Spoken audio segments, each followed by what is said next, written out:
Hello students, class 12 की physics विषय के अंतर्गत आज की इस क्लास में मैंने ऐसे धमाकेदार प्रश्नों को लिया है जो कि आप लोगों को हर बार बोर्ड एग्जाम में देखने को मिलते हैं। आप प्रीवियस ईयर के पेपर उठा के देखिए, ये प्रश्न है जैसा कि आपके सामने फिगर बना हुआ है, संधारित्र चैप्टर का न्यूमेरिकल है। विद्यार्थी कंफ्यूज रहते हैं कि ये किस चैप्टर का न्यूमेरिकल है और ये बहुत ही आसान न्यूमेरिकल है। मैंने आप लोगों को संधारित्र चैप्टर के महत्वपूर्ण न्यूमेरिकल सॉल्व कराए हैं, लेकिन ऐसे प्रश्नों को मैंने सॉल्व नहीं कराया था। मैंने देखा प्रीवियस ईयर पेपर में बार बार पूछे जा रहे हैं। तो मैं आप सभी को पता है, एक प्राइवेट विद्यालय में पढ़ाता हूँ, तो बच्चों ने ये प्रश्न हमारे सामने रखा तो मुझे बहुत ही अच्छा लगा कि वास्तव में ये प्रश्न बहुत ही इंपॉर्टेंट है।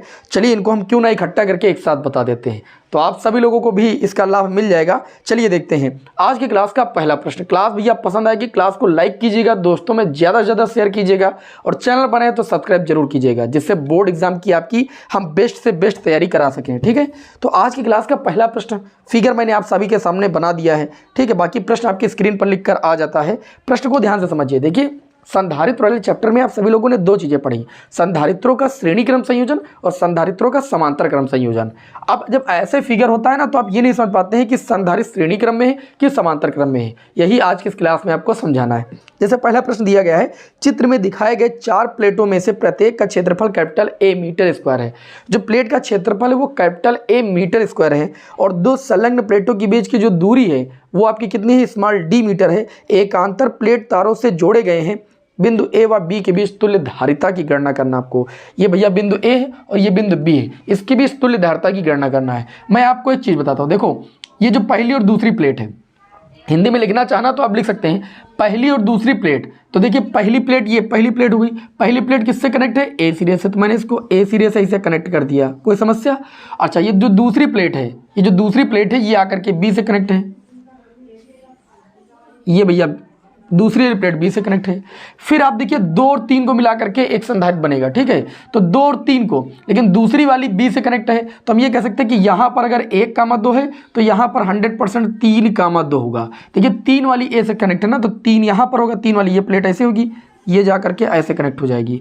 और जो 2 है दूसरी वाली बी से कनेक्ट है, ये बी से कनेक्ट हो गई। ठीक, फिर तीसरा संधारित्र जो बनेगा वो 3 और 4, 3, 4 से बनेगा, ऐसे 3, 4 से। और जो तीसरी प्लेट है वो आकर के कनेक्ट है किससे, ए सिरे से। और जो चौथी वाली है ये किससे कनेक्ट है, ये आपके आके कनेक्ट है बी से। अब यही फिगर आपको देखने में थोड़ा कठिन लग रहा था, अब ये देखिए आपको आसान लगने लगेगा। अब आपको पता चल गया कि तीनों संधारित्र किस क्रम में है, समांतर क्रम में। तो आपको ऐसे लिखना, चूंकि तीनों संधारित्र है ना किस क्रम में है, आप कहेंगे समांतर क्रम में है। समांतर क्रम क्या होता है, जब सभी संधारित्रों का एक सिरे से, मतलब बैटरी के एक सिरे से, और दूसरा सिरा बैटरी के दूसरे सिरे से कनेक्ट होता है, तो इसे हम कहते हैं संधारित्रों का समांतर क्रम संयोजन। ठीक है, तो तीनों संधारित्र जो है वो समांतर क्रम में है, अतः जो तुल्य धारिता होगी, क्योंकि हमें तुल्य धारिता ही इसमें निकालना है, तुल्य धारिता। बहुत ही बढ़िया क्वेश्चन आज की क्लास में मैंने उठाया है। तो तुल्य धारिता क्या होती है, समांतर क्रम में जुड़े संधारित्रों की तुल्य धारिता C बराबर होती है C1 + C2, जितने हो जोड़ लो, 3 है तो C1 + C2 + C3 कर दिया मैंने। अब यहाँ पर देखिएगा ध्यान से, तो ये देखिए C बराबर ही हमें निकालना है। C1 की अगर बात करें तो देखिए पहली प्लेट का भी क्षेत्रफल A है, प्लेट के बीच की दूरी वो आपकी D है, ये सभी प्लेटों में। ठीक है, और ये कहानी क्या है कि प्लेटों के बीच कोई परावैद्युत पदार्थ भरा हुआ है, उसका परावैद्युतांक क्या है, ऐसा कुछ बोला नहीं गया है। तो वायु है, वायु के लिए K का मान 1 होता है। तो पहली प्लेट की जो धारिता हो जाएगी वो A∈0/D हो जाएगी। समांतर प्लेट संधारित्र की धारिता आप सभी लोगों ने पढ़ा है। और दूसरी की भी कितनी हो जाएगी, तो आप कहेंगे A∈0 कितनी हो जाएगी, D हो जाएगी। और तीसरी की भी कितनी हो जाएगी, A∈0/D हो जाएगी। तो C बराबर 1 हर ले लेंगे, क्योंकि तीनों का हर सेम है। A∈0 कितना हो जाएगा, 3A∈0। तो इस तरीके से यहाँ पर A और B के बीच जो तुल्य धारिता हो जाएगी वो 3A∈0/D हो जाएगी। अब जैसे दिया होता है कि प्लेटों का क्षेत्रफल A के स्थान पर कोई वैल्यू दी होती, D की वैल्यू कोई वैल्यू दी होती, तो फिर हम वो वैल्यू रख देते। भाई समझ गए कि नहीं समझ गए? और देखने में बहुत ही अच्छा क्वेश्चन था, हमें उम्मीद है कि आप सभी को अच्छे से समझ में आया होगा। बहुत सारे विद्यार्थी तो ऐसा प्रश्न देखते हैं तो यही समझ पाते हैं किस चैप्टर का है। आप प्रीवियस ईयर के पेपर उठाइए, आपको एक क्वेश्चन देखने को जरूर मिलेगा। अब देखिए मैंने एक अगला प्रश्न लिया, मैं आपके सामने इसका फिगर बनाता हूँ और देखने में बड़ा अजीब सा लगेगा। ठीक है, लेकिन जिन प्रश्नों, अगर आपने एक बार समझ लिया तो ऐसे मॉडल का कोई भी प्रश्न आपके बोर्ड एग्जाम में आ जाए आप उसे लगा लेंगे, ये मेरी गारंटी है। देखिए दूसरा प्रश्न मैं आपके सामने इसका फिगर बना रहा हूँ, वैसे तो आपको प्रश्न स्क्रीन पर दिख ही रहा होगा। ये फिगर कुछ ऐसा बना हुआ है तो थोड़ा सा अजीब लग रहा होगा, ये कौन सा बॉर्डर बना हुआ है, ठीक है, कौन सी डिजाइन बनी हुई है। यहाँ पर देखिए ये ऋण से है कनेक्ट, ठीक, ये वाली प्लेट जो है धन से कनेक्ट है, ऐसा दिया गया कि नहीं। और यहाँ K1 परावैद्युतांक है, यहाँ पर K2 परावैद्युतांक है, और इनके प्लेटों के बीच की दूरी स्मॉल d1 है, और इन दो प्लेटों के बीच की दूरी d2 है। बात समझ में कि नहीं। अब आपसे ये कहा जा रहा है D2 है तथा उनके परावैद्युतांक K1 व K2 हैं। दिए गए समांतर प्लेट संधारित्र का सूत्र प्राप्त कीजिए। यदि प्लेटों का क्षेत्रफल कैपिटल है, प्लेटों के बीच परावैद्युत पट्टिकाओं की मोटाई क्रमशः D1 व D2 है तथा उनके बीच परावैद्युतांक K1 व K2 है। अब ऐसी स्थिति में आपको पहले ये पता लगाना है कि यहाँ पर जो समांतर प्लेट संधारित्र है, मतलब जो हम कह सकते हैं जो संधारित्र है वह किस क्रम में जुड़ा हुआ। दो संधारित्र यहाँ पर, ये वाली जो आप देख सकते हैं बीच वाली लाइन, ये दोनों में उभयनिष्ठ है। इसको मैं तुमको जोड़ के दिखाता हूँ कि इसका फिगर कैसे बनेगा। जैसे मैंने अभी इसका फिगर ऐसे बना के बताया ना, वैसे इसका भी फिगर वैसे ही बनेगा। देखिए कैसे बनेगा, ये थोड़ा सा ये देखना पड़ेगा कि श्रेणी क्रम में है कि समांतर क्रम में है, और इसमें भी तुल्य धारिता ही निकालना है। ऐसे प्रश्नों में मैक्सिमम तुल्य धारिता ही पूछी जाती है, ठीक है। चलिए भाई, क्लास पसंद आ रही है ना आप सभी को। हमें उम्मीद है कि मजा आ रहा होगा ऐसे प्रश्न देख करके। आपको बहुत ही अच्छे अच्छे प्रश्न मैंने आज की क्लास में उठाए हैं, ठीक है। आपको देखिए देखना क्या है, यहाँ पर ये देखना है कि देखिए ये एक संधारित्र है, दो उसकी प्लेटें थी। एक प्लेट धन सिरे से कनेक्ट है, एक प्लेट मैंने धन सिरे से कनेक्ट कर दिया, और जो दूसरी प्लेट है वो आकर के यहाँ पर आ गई यहाँ पर। इसके बीच जो डिस्टेंस वो आपकी D1 है, और जो परावैद्युतांक वो K1, मतलब जो परावैद्युत पदार्थ भरा हुआ है उसका परावैद्युतांक K1 है। अब जो दूसरी प्लेट है वो दूसरे संधारित्र की पहली प्लेट से कनेक्ट है ऐसे, ये थोड़ा दूरी पर करके आपको दिखा रही है, इसी में कनेक्ट थी यहाँ पर जो आप देख पा रहे हैं, ठीक है। और इसके बीच जो परावैद्युत पदार्थ भरा उसका परावैद्युतांक K2 है, और डिस्टेंस जो है वो आपकी D2 है, और दूसरी प्लेट इस तरीके से ऋण सिरे से कनेक्ट है, ठीक है। अब आपको समझ में आ गया होगा कि यहाँ पर जो संधारित्र जुड़े हुए हैं, ये लाइनिंग ये चीज शो कर रही है कि कोई परावैद्युत पदार्थ भरा हुआ है। लाइनिंग ना होती तो समझ लीजिए कि परावैद्युत पदार्थ नहीं है, वायु है। तो इस तरीके से हम ये कह सकते हैं कि दोनों संधारित्र किस क्रम में है, श्रेणी क्रम में। श्रेणी क्रम में बताया जाता है कि पहले संधारित्र का पहला सिरा बैटरी के एक सिरे से, और पहले संधारित्र का दूसरा सिरा दूसरे संधारित्र के पहले सिरे से, दूसरे संधारित्र का दूसरा सिरा, इसी तरीके से कनेक्ट करते हैं। तो यह कहलाता है संधारित्रों का श्रेणी क्रम संयोजन, ठीक है। तो लिखेंगे चूंकि दोनों संधारित्र क्या है, चूंकि दोनों संधारित्र किस क्रम में है, श्रेणी क्रम में है। किस क्रम में है भैया, श्रेणी क्रम में है। और श्रेणी क्रम में है तो हम ये कह सकते हैं अतः जो तुल्य धारिता इनके बीच होगी वह C बराबर हो जाएगी C1 प्लस C2, दोनों की योग से, सॉरी गलत हो गया। श्रेणी क्रम में जो तुल्य धारिता होती है, तुल्य धारिता का व्युत्क्रम सभी धारिताओं के व्युत्क्रम के बीजगणितीय योग के बराबर होता है। ये श्रेणी क्रम का सूत्र आप लोगों ने पढ़ा है। तो 1/C बराबर C1 की अगर बात करें पहले संधारित्र की धारिता तो हो जाएगा, देखो संधारित्र की धारिता का सूत्र था Ka/ε0/d। लेकिन अगर हम बात करें तो इन्होंने कहा है कि प्लेटों का क्षेत्रफल A ही है। प्लेटों का क्षेत्रफल क्या है, दोनों की प्लेटों का क्षेत्रफल तो सेम है, लेकिन उन्होंने कहा कि जो डिस्टेंस है वो पहली प्लेट की D1 है, और जो पहली प्लेट के बीच जो परावैद्युत पदार्थ रखा उसका परावैद्युतांक K1 है। इसी तरीके से C2 में हो जाएगा K2A/ε0, और बटे में कितना हो जाएगा D2। तो ये हो जाएगा 1/C। आपको C की वैल्यू निकालना है। D1 ऊपर चला जाएगा, D1 K1A/ε0, ये आपका हो जाएगा D2 K2A/ε0, ठीक है। अगर हम चाहें तो यहाँ पर कॉमन ले सकते हैं 1/A/ε0। ये ब्रेकेट में क्या बचेगा, A/ε0 1 कॉमन ले लिया तो ये बचा D1 K1 प्लस D2 में कितना भैया K2। तो 1/C बराबर 1/A/ε0, इधर गुणा कर लीजिए इसका गुणा, तो ये हो जाएगा D1 K2 plus D2 K1, और बटे में नीचे गुणा हो जाएगा K1 K2 हो जाएगा। लेकिन हमें 1/C की वैल्यू नहीं निकालना, हमें तुल्य धारिता निकालना है, C की वैल्यू निकालना। दोनों पक्षों को पलटने पर इसको ऐसे भी ले सकते हैं, C बराबर A/ε0। जब पलटेंगे तो नीचे वाला ऊपर आ जाएगा K1 K2 अपान में कितना हो जाएगा D1 K2 प्लस D2 कितना भाई K1। ये हो जाएगा तुल्य धारिता का व्यंजक। यही प्रश्न में पूछा गया था कि तुल्य धारिता क्या होगी। बताइए कितना प्यारा क्वेश्चन है, और कोई मेहनत करने का कोई काम नहीं है, बस हल्का सा आपको समझना है बस। चलिए हम बिना समय को लॉस किए हुए आज की क्लास के तीसरे क्वेश्चन की ओर बढ़ते हैं। आपको पता है कि हम समय बिल्कुल भी आपका लॉस नहीं करते, क्योंकि आपके एग्जाम नज़दीक हैं। मैं नहीं चाहता किसी भी प्रकार की बकवास वाली बातें करके आपका मैं समय लॉस करूँ, क्योंकि आपके लिए जितना इंपॉर्टेंट समय पढ़ना है उससे बेटर कुछ नहीं। आप जितनी ज़्यादा मेहनत करेंगे वही आपके रिजल्ट में देखने को मिलेगा। ये क्वेश्चन नंबर 2 था। आज की क्लास का अगला क्वेश्चन, क्वेश्चन नंबर 3 देखिए, हर एक टाइप का मैंने प्रश्न उठाया है। ये ऐसे फिगर आपके सामने बना हुआ है और फिगर को बहुत अच्छे से समझिएगा।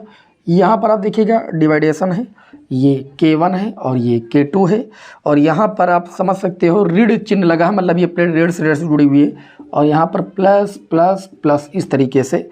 और यहाँ पर कहा गया कि इस प्लेट के बीच का क्षेत्रफल a/3 है, ठीक है, और इस प्लेट का क्षेत्रफल जो है वो आपका 2a/3 है, ओके, और डिस्टेंस जो है वो आपकी स्मॉल d है। ऐसा चित्र में दिखाया गया है। प्रश्न में क्या बोला गया है कि एक समांतर प्लेट संधारित्र की प्लेट का क्षेत्रफल कैपिटल A है तथा उनके बीच की दूरी स्मॉल d है।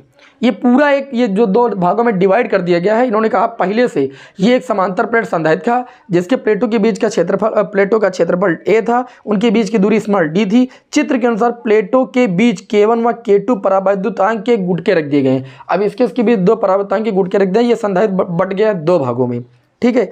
तो संधारित्र की धारिता क्या होगी, पहले हम बात करें, यहाँ पर मेरी बात को समझिएगा। यहाँ पर पहले एक संधारित्र आपका था, अब उस संधारित्र को दो भागों में बांट दिया गया। बांटने के बाद उनके बीच कोई परावैद्युत पदार्थ रख दिया गया, उनके परावैद्युतांक अलग अलग हैं।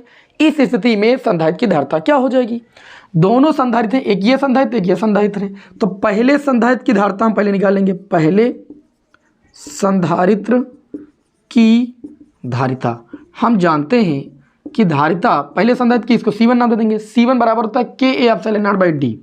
तो K की वैल्यू कितनी, K1, A की वैल्यू कितनी, A/3, ε0 अपान में कितना d, यही तो होता है Ka/0/d। A की वैल्यू A/3 थी, K की वैल्यू K1 थी, मैंने कर दिया। इसी तरीके से हम दूसरे संधारित्र की धारिता निकालेंगे। दूसरे संधारित्र की धारिता वो C2 हो जाएगी।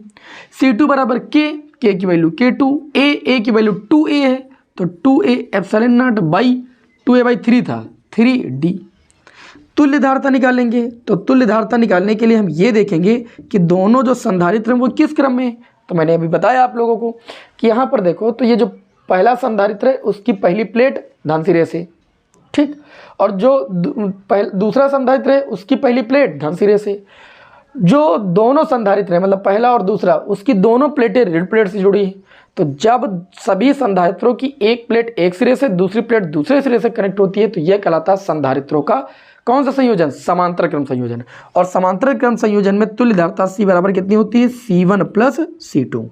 C बराबर C1 की वैल्यू है K1A/0 बटे में कितना भाई 3d।